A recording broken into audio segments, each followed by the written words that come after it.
Hello दोस्तों, आप सभी का हमारे YouTube चैनल GS दरबार में हार्दिक स्वागत है। मेरा नाम है आशीष। दोस्तों, आज से हम लोग भारतीय इतिहास को पढ़ना शुरू करेंगे और भारतीय इतिहास में सबसे पहले हम लोग बात करेंगे आधुनिक भारत की। तो जैसा कि आप सभी को पता है कि इतिहास को 3 भागों में बांटा गया है। नंबर 1 प्राचीन भारत या प्राचीन इतिहास, दूसरा मध्यकालीन और तीसरा आधुनिक। प्राचीन भारत, मध्यकालीन भारत और आधुनिक भारत। अब सबसे पहले आज हमें पढ़ना है जो वो है आधुनिक भारत। अब जैसा कि समय दिया होता है कि 1707, आपने देखा होगा कि आधुनिक भारत का समय जो शुरू होता है वो 1707 से शुरू होता है, 1707 ईस्वी से। अब एक बात सोचने वाली है, कहीं कहीं पे किताबों में दिया है 1757 ईस्वी। अब एक बात सोचने वाली है, माना कि कोई व्यक्ति 31 दिसंबर 1706 को सोया हुआ है, वो अगले दिन 1 जनवरी 1707 को सोकर उठा, तो क्या वो एक दिन पहले मध्यकालीन भारत में था और आज कहाँ पहुँच गया? आधुनिक में पहुँच गया। तो क्या वो एक दिन में आधुनिकता आ गई? तो ये सिर्फ क्या है, ये निरर्थक बातें हैं। एक दिन में आधुनिकता नहीं आती है, क्योंकि आधुनिकता का अभिप्राय ये होता है कि लगातार या निरंतर जब कोई विकास होता है तो उसका जो परिणाम आता है वही आधुनिकता कहलाती है। तो एक दिन में तो आधुनिकता नहीं आ सकती। तो इसको सिर्फ इसलिए ईस्वी में बांटा गया है जिससे कि हमें ज़्यादा दिन तक याद रहे और बहुत सुविधा के अनुसार से हम इसको याद कर से ज़्यादा दिन तक। जैसे ही मध्यकालीन समय बताया जाता है 1712 AD से 1707 AD तक। तो ये सिर्फ टाइम पीरियड इसलिए बांटा गया है कि हमें अध्ययन करने में सुविधा हो। अब हम लोग पढ़ेंगे आज आधुनिक भारत, और आधुनिक भारत में सबसे पहले शुरू करेंगे यूरोपियों का भारत में आगमन। यूरोपियों का भारत में आगमन।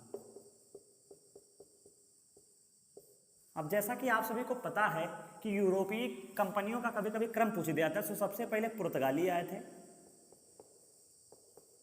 पुर्तगाली के बाद में डच आए, डच के बाद में ब्रिटिश, और ब्रिटिश के बाद में डेनिश, उसके बाद में फ्रांसीसी, और जो सबसे अंत में आए थे वो कौन थे? स्वीडिश।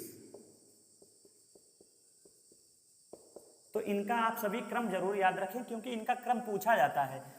इनका क्रम दे दिया जाएगा और कहेगा सुनिश्चित कीजिए या इन्हें क्रमबद्ध कीजिए। तो सबसे पहले हमें याद रखना है पुर्तगाली, डच, ब्रिटिश, डेनिश, फ्रांसीसी और स्वीडिश। अब एक चीज़ तुम्हें बताना चाहूँगा कि पुर्तगाली सबसे पहले आए थे और सबसे अंत में जाएंगे। तो आज हमें इस वीडियो में जो पढ़ना है वो पुर्तगालियों को ध्यान में रखकर पढ़ना है। तो आप सब हेडिंग डाल लीजिएगा पुर्तगाली।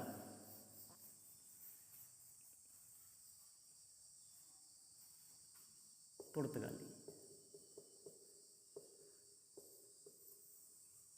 आपने कक्षा 6 से ही पढ़ना शुरू किया होगा कि पुर्तगालियों में सबसे पहले वास्को डी गामा आए थे, या आप ऐसे पढ़ते हैं कि जलीय मार्ग की खोज किसने की?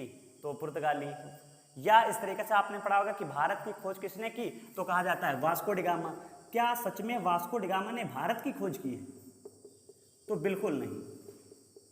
वास्को डी गामा ने यूरोप से भारत तक के जो व्यापारिक मार्ग था वो भी जली, उसकी खोज की है, ना कि भारत, क्योंकि भारत तो पहले से था।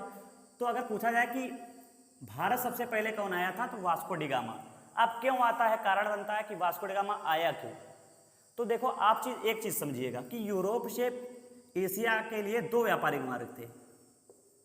पहला स्थलीय मार्ग और दूसरा जलीय मार्ग। इन 2 मार्गों से 1453 के पहले, ये डेट याद रखना क्योंकि अभी ये आगे काम में आएगी। अब क्या हो, स्थलीय मार्ग एक था, एक जलीय मार्ग था, और ये 1453 से पहले इनका व्यापार होता था इन्हीं मार्गों से। लेकिन 1453 में एक ऐसी घटना घटी जिसके चलते स्थलीय मार्ग बंद हो गया, उसके थोड़े ही दिन बाद जलीय मार्ग बंद हो गया। क्या कारण है हम लोग जानते हैं। सबसे पहले हेडिंग डाल लेंगे स्थलीय मार्ग।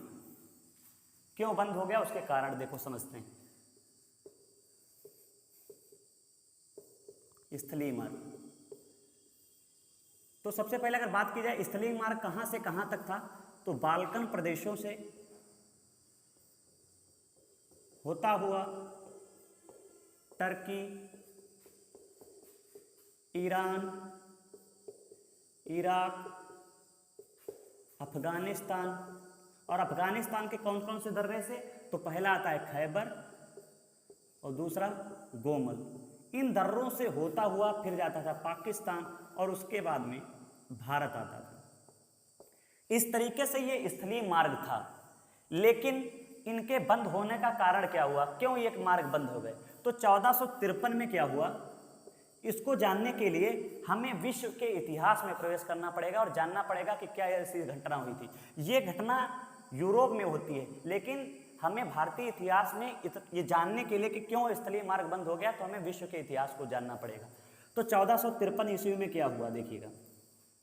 अगर हम मैप के सहारे देखें तो यहाँ पे है उत्तरी अमेरिका, ये है दक्षिणी अमेरिका, इधर है यूरोप, इधर है अफ्रीका, इसके बाद में यहाँ पे है एशिया और इसके यहाँ पे है ऑस्ट्रेलिया। ये वाला क्षेत्र यूरोप है और ये वाला क्षेत्र एशिया। अगर हम यहाँ पे बात करें तो यहाँ पे पड़ता है टर्की, ये वाला क्षेत्र है टर्की, और इधर ये वाला क्षेत्र है कंस्टेंटिनोपल। अब समझते हैं, ये जो यूरोप था वो 1453 से पहले की अगर हम बात करें तो यह दो भागों में बटा था। एक ये था पश्चिमी रोम और एक पूर्वी रोम। ये दो भागों में बटा हुआ था, पश्चिमी रोम और पूर्वी रोम। अगर हम पश्चिमी रोम की राजधानी कहें तो रोम थी, और पूर्वी रोम की राजधानी कहें तो कंस्टेंटिनोपल।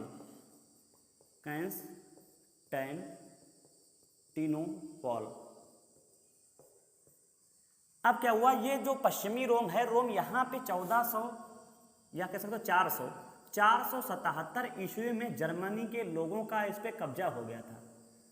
जर्मनी के लोगों का वर्चस्व इस वाले क्षेत्र पे हो गया था, पश्चिमी रोम पे। अब बचा था पूर्वी रोम, और पूर्वी रोम में जो साम्राज्य चलता था उसका नाम था बैजंतिया साम्राज्य। कहानी को जोड़कर समझना है तभी समझ में आएगा, नहीं तो फिर स्लिप हो जाएगा, समझ में नहीं आएगा कि कहानी क्या है। मैंने अभी तक इतनी कहानी बताई है कि ये एशिया है, ये अफ्रीका है। इधर जो एशिया का सबसे इधर अगर हम बात करें पश्चिमी में तो टर्की है, और इधर अगर हम ये यूरोप है, यूरोप के सबसे पूर्व में बात करें तो यहाँ पे कंस्टेंटिनोपल है। अब क्या हुआ था, यूरोप उस समय दो भागों में बटा था, पश्चिमी रोम और पूर्वी रोम। पूर्वी रोम में एक साम्राज्य चलता था बैजंतिया साम्राज्य, और पश्चिमी रोम में जो 477 में ही जर्मनी का पूरा वर्चस्व हो गया था। अब पूर्वी रोम में बैजंतिया साम्राज्य था। अब क्या हुआ है, माना कि यहाँ पे कौन सा चल रहा है साम्राज्य, बैजंतिया साम्राज्य। अब मैंने बताया था कि 1453 आपको जहन में रखना है। 1453 में क्या हुआ, टर्की ने बैजंतिया साम्राज्य पे आक्रमण कर दिया।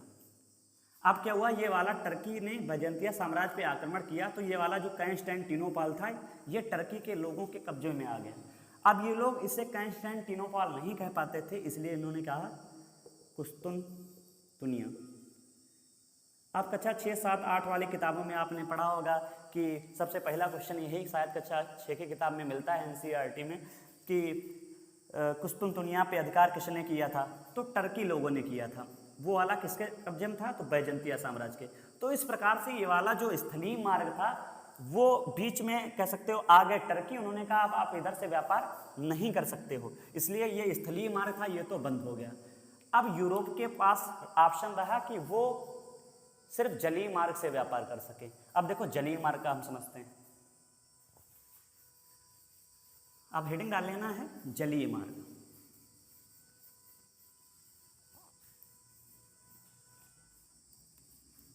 जलीय मार्ग। अब जलीय मार्ग कहां से कहां तक था, तो हम कह सकते हैं भूमध्य सागर, काला सागर से होता हुआ लाल सागर, फिर फारस की खाड़ी, और फिर अरब सागर के लिए था।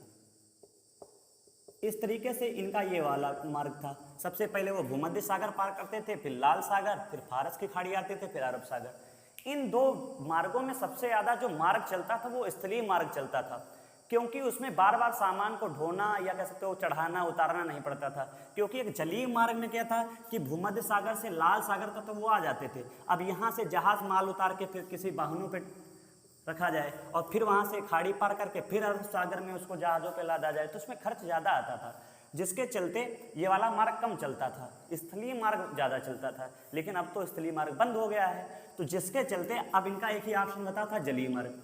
लेकिन बीच में पड़ गए अरब वाले लोगों ने इतना ज़्यादा टैक्स बढ़ा दिया कि इसके चलते ये वाला भी मार्ग हमारा बंद हो गया, जलीय। अब यूरोप से एशिया को आने के लिए जो दो व्यापारिक मार्ग थे, जलीय और स्थलीय, दोनों बंद हो गए। अब क्या होता है, यूरोप में नेगेटिव थिंकिंग आने लगती है। अब आपके दिमाग में क्वेश्चन उमड़ रहा होगा कि इतना क्या जरूरी था, ये भारत से ऐसा क्या ले जाते थे कि इनको यहाँ से आवश्यकता पड़ी, इन्होंने जलीय मार्ग खोजा, स्थलीय खोजा।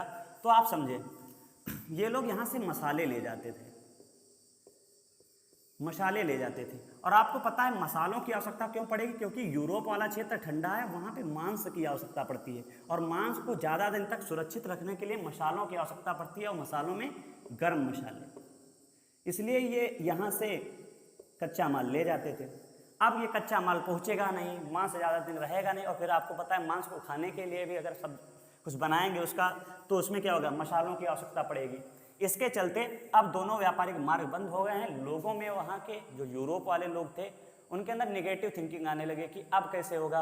उन्होंने कर्म प्रधान को छोड़कर भगवान पर ज़्यादा भरोसा करने लगे।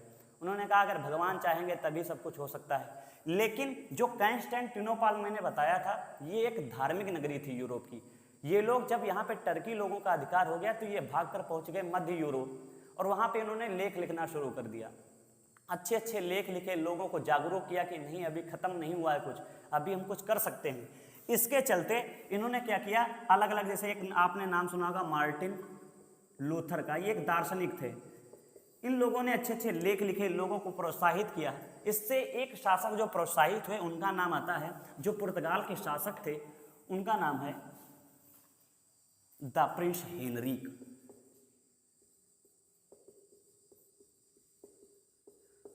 उन्होंने कहा कि मैं व्यापारिक मार्ग की खोज कराऊंगा। उन्होंने पैसा इन्वेस्ट किया, और सबसे पहले क्या किया, अगर हम फिर वही मैप बनाएं तो ये यूरोप था और इधर अफ्रीका था। प्रिंस हेनरिक ने क्या किया था, दिक्सूचक यंत्र की खोज की थी। दिक्सूचक यंत्र खोज। अब क्या हुआ, वो दिक्सूचक यंत्र के माध्यम से उन्होंने कहा कि आप अफ्रीका के तट के किनारे किनारे जाइए और एशिया के लिए मार्ग खोजिए। अब क्या करते, यहाँ पे पुर्तगाल पड़ता है, पुर्तगाल से कोई नया व्यक्ति आता, वो अफ्रीका के तट तक आता, फिर लौट जाता, तट तक आता। लेकिन आखिरकार 1487 में, कब, 1487 में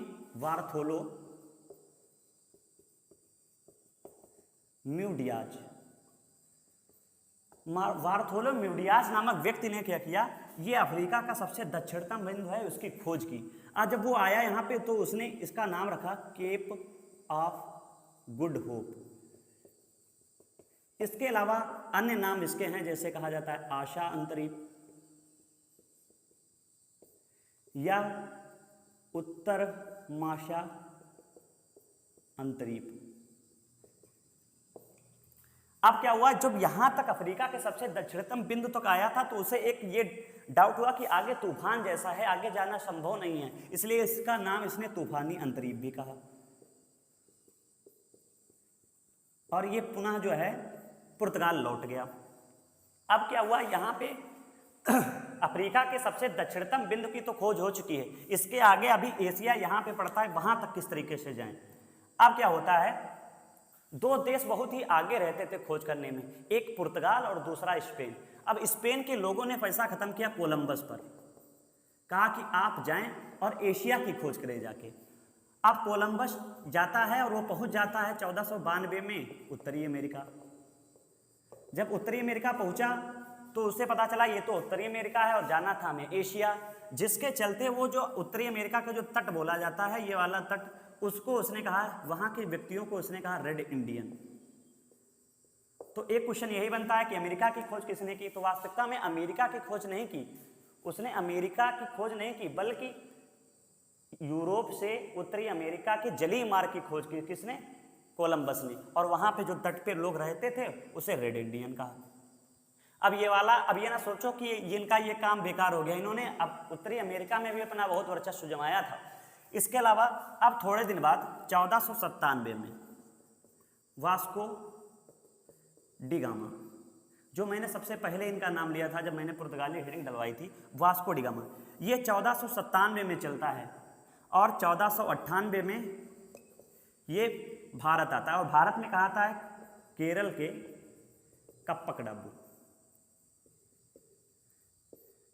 केरल के कप्पकडाबू बंदरगाह पर आता है।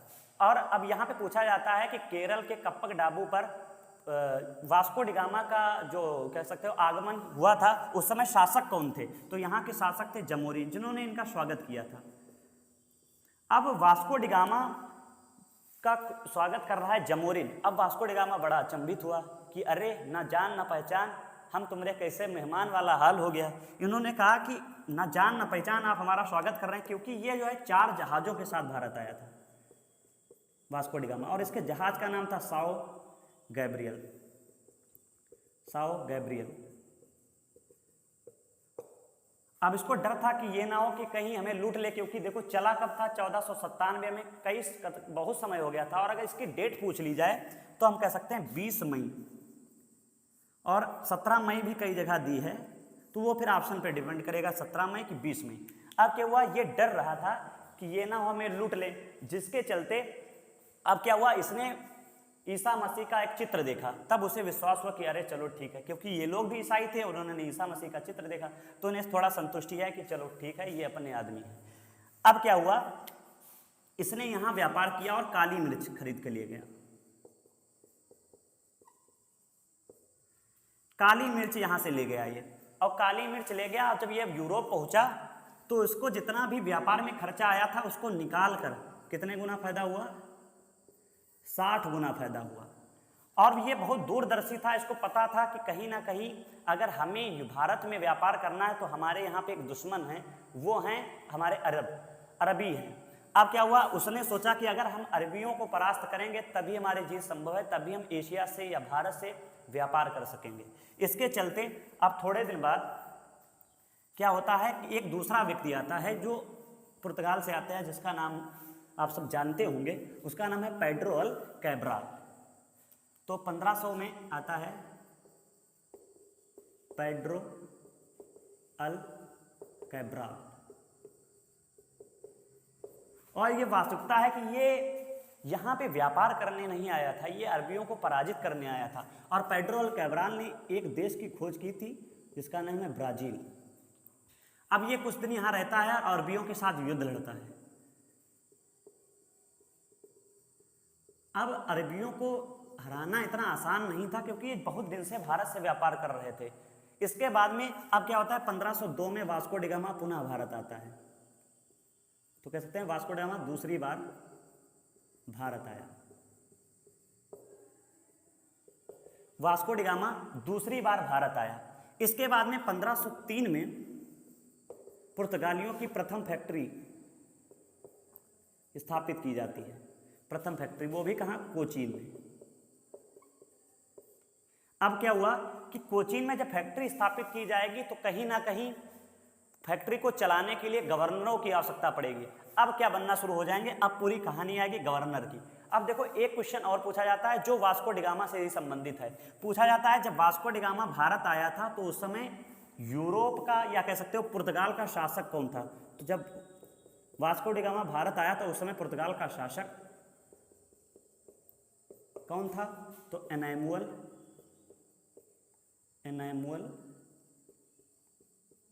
प्रथम। और यही अगर बात की जाए कि पूछा जाएगा वास्को डी गामा जब भारत आया था तो उस समय गुजरात का कौन शासक था? तो गुजरात का शासक,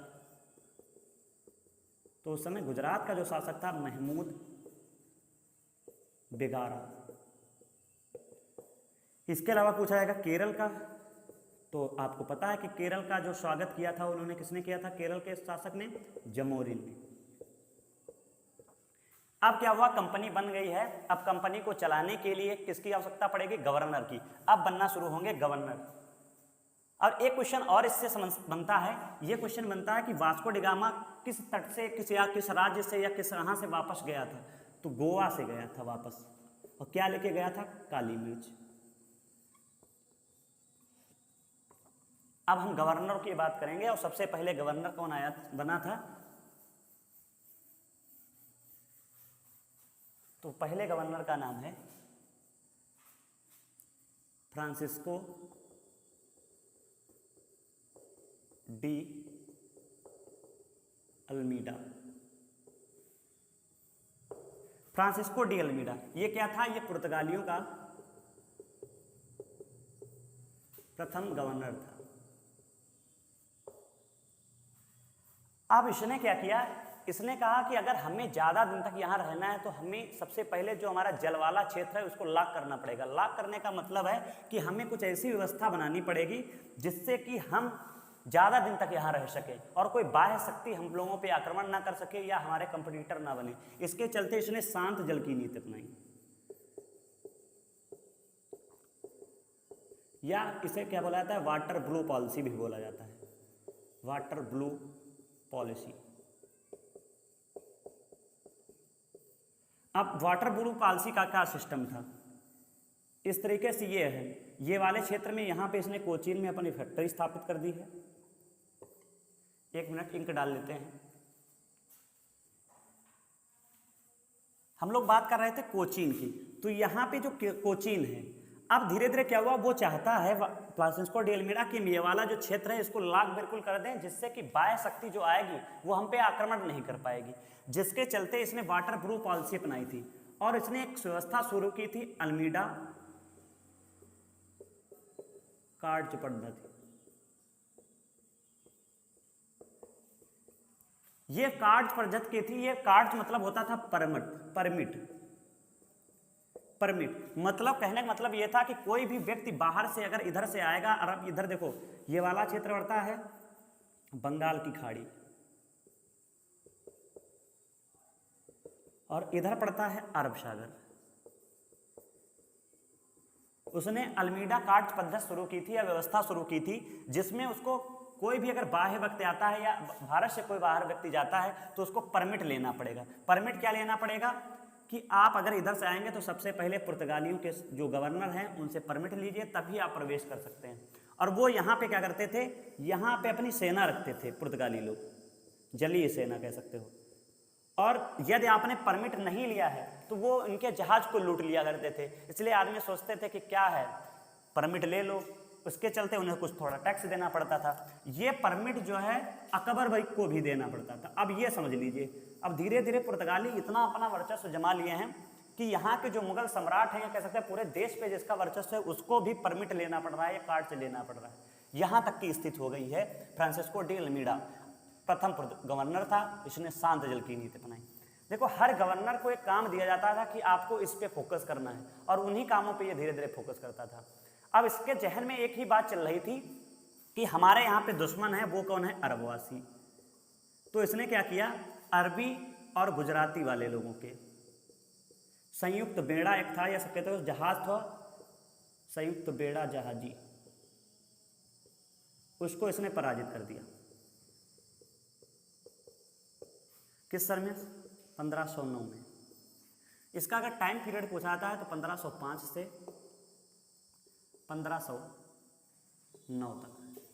इसके बाद में एक दूसरा गवर्नर बन के आता है अल्फांसो डी अल्बुकर्क।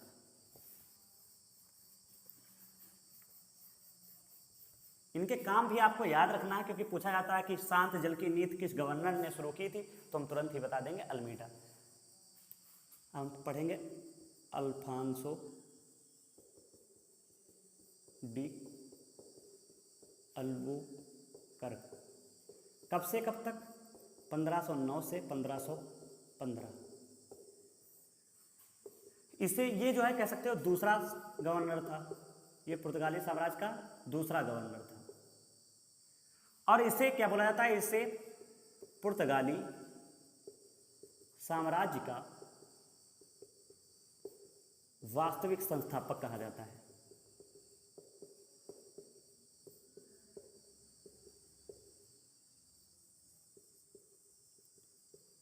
इसे पुर्तगाली साम्राज्य का वास्तविक संस्थापक कहा जाता है। क्यों कहा जाता है? क्योंकि इसने क्या किया था, 1503 में ही एक किले का निर्माण कराया था।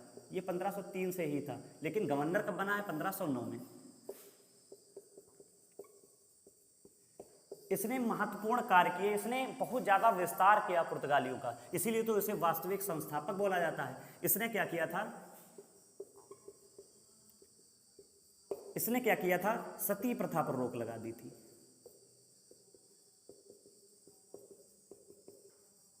अब आपके दिमाग में आया ये तो बहुत अच्छा काम किया, बिल्कुल अच्छा काम किया था, लेकिन इसने अपने प्रॉफिट के लिए किया था। क्यों? क्योंकि इसका दिमाग ये काम कहता था, इसका माइंड ये काम करता था कि अगर हम सती प्रथा पर रोक लगा देंगे तो इससे कि यहाँ की जितनी भी विधवा स्त्री हैं वो शादी किसके साथ कर लेंगे? पुर्तगालियों के साथ कर लेंगे, जिससे कि हमारी जनसंख्या यहाँ पे बढ़ती रहेगी। ये इसकी नीति थी, इसलिए इसने सती प्रथा पर रोक लगाती थी। इसने जो है मलक्का पर कब्जा किया, होमोर्स पर कब्जा किया,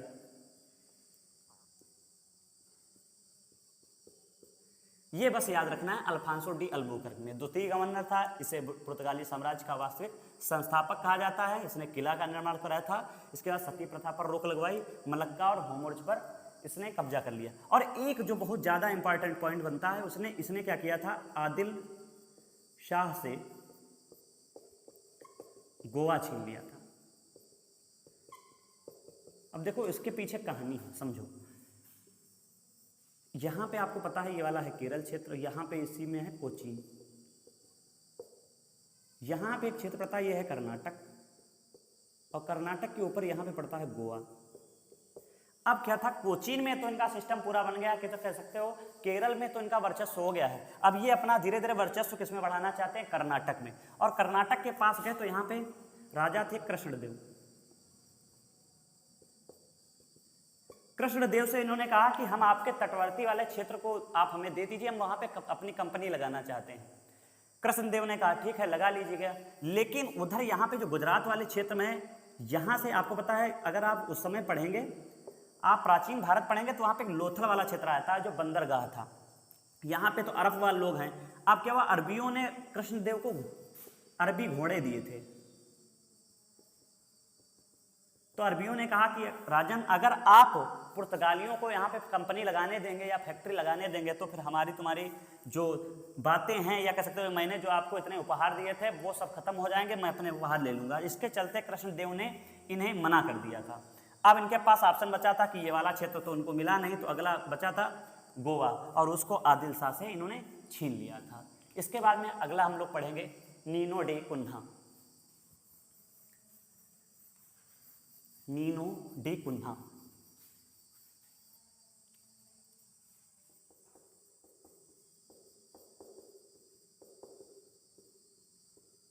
नीनो डे कुन्हा। देखो इसमें सिर्फ एक ही पॉइंट ये याद रखना, इसने क्या किया था, हर एक जितने भी गवर्नर आ रहे थे वो सोच रहे थे कि धीरे धीरे हम अपना वर्चस्व ऊपर की ओर बढ़ाएं। इसके चलते इसने अपनी राजधानी, अभी तक तो यहाँ पे इसे कोचीन वाला इनका पूरा सिस्टम था, इसने अपनी राजधानी गोवा को बनाई। तो इसने अपनी राजधानी गोवा स्थानांतरित की।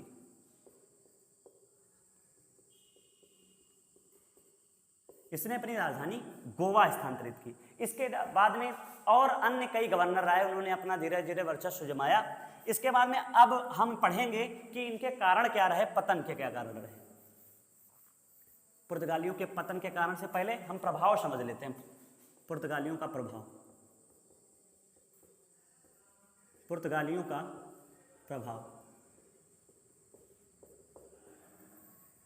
प्रभाव इनका इतना अधिक बढ़ गया था, आप समझ सकते हैं इन्होंने गोवा के जितने भी मंदिर थे उन्हें जो है नष्ट करा दिया। तो 1540 में इन्होंने क्या किया, गोवा के मंदिरों को नष्ट कराया। इन्होंने प्रिंटिंग प्रेस की शुरुआत की।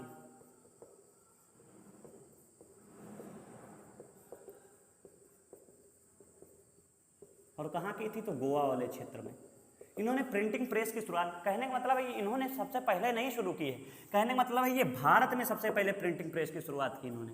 इसके अलावा इन्होंने जहाजी बेड़ा बनाने का शुरुआत किया, या जहाज निर्माण कह सकते हो, जहाज निर्माण का कार्य शुरू किया।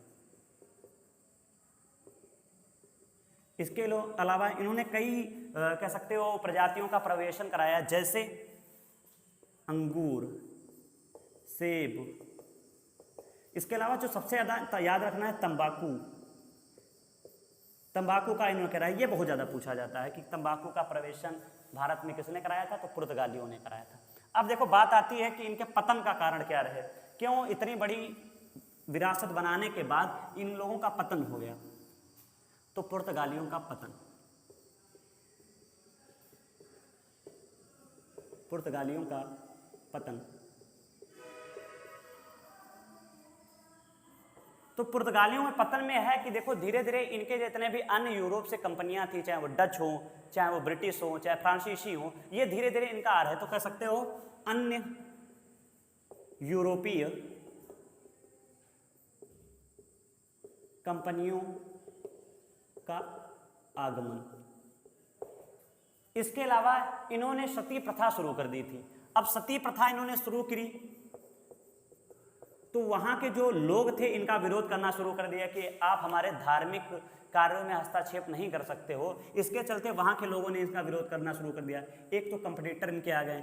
इसके अलावा जो मराठा थे, मराठा लोग, ये मराठों ने इनसे सालसेट वाला क्षेत्र छीन लिया। इसके अलावा शाहजहां ने हुगली छीन लिया।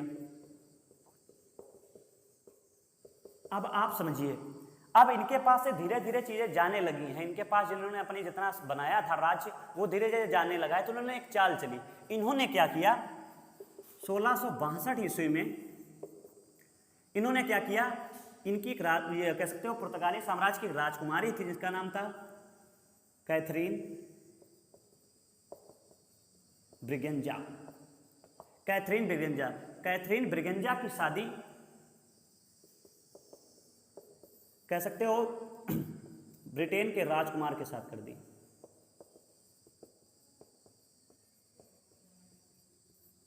कैथरीन ब्रिगेंजा की शादी ब्रिटेन के राजकुमार के साथ कर दी, जिसके चलते ये सोच रहे थे कि ब्रिटेन लोग हमारा साथ देंगे। लेकिन आखिरी में क्या होता है, धीरे धीरे इनके पास से सिर्फ गोवा वाला क्षेत्र रह जाता है। और गोवा में इन्होंने स्वतंत्रता के बाद भी ये गोवा में रहे। तो ये ऐसी कंपनी थी जो सबसे पहले आई थी और सबसे लास्ट में गई है। इस प्रकार से ये पुर्तगाली हम लोगों ने पढ़ा है। और इसमें एक पॉइंट और याद रखना है, पूछा जाता है कि वास्को डिगामा कुल कितनी बार भारत आया है। तो वास्को डिगामा कुल 3 बार भारत आया। और जब वो अंतिम बार आया था तो भैया क्या हुआ था, इसे वायसराय बना दिया गया था और यहीं इसकी मृत्यु हो जाती है। और इस प्रकार से हम लोगों ने आज पुर्तगालियों के बारे में पढ़ा है। आप सभी को ये वीडियो कैसा लगा है कमेंट करके जरूर बताएं।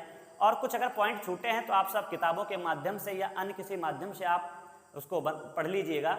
और आप सभी को वीडियो कैसा लगा जरूर बताएं। धन्यवाद।